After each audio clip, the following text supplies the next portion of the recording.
All right guys, I'm going to keep this video short and sweet because I just want to make this one not for views, not for new subscribers or likes. I really just want to help protect fellow Mercedes owners out there because we're going through a bit of a dilemma at the moment, and it is keyless car theft.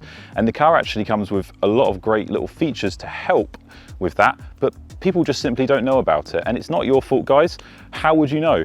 From my experience, I bought 2 brand new Mercedes and their dealers have never told me about this feature. It's like they want my car to be stolen so they can sell more cars. Or they just forgot, who knows? Anyway, let's get straight to the point. So to keep things simple, what is keyless theft? Well, keyless theft is basically when someone uses a computer to relay the signal from your key, basically expanding that signal so that they can access your key from outside your house, even if your key is in your home.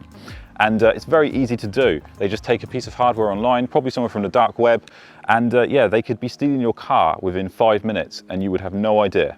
However, Mercedes do have a feature to completely prevent this. And like I said, no one really knows about it and the dealers never tell you.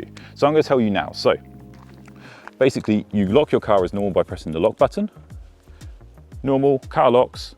However, if you double tap the lock button, you probably can't see it on the video here, but there's a little red light that flashes up there. And what this does is it basically completely deactivates the key. It turns the key off so that they can't relay the signal from the key to unlock the car.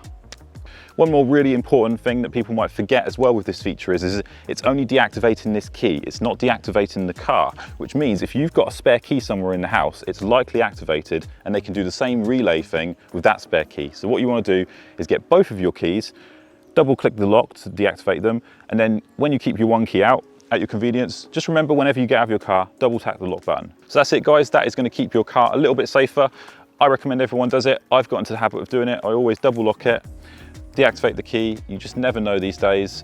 If you want to see more content on this car, and of course you want to see more tricks with the keys, I've just made a brand new video which takes you through 5 tips and tricks with the key. There's some pretty cool stuff you can do with this key. Then I'll put that video in the link up there. Thanks for watching the video guys. Again, you can like it, you can subscribe, but I just wanted to make this video for all the Mercedes owners out there because I really want to make sure you all know about this feature because like I said, the dealers don't tell you. But hey, that's it guys. Thanks for watching. I'll see you next time.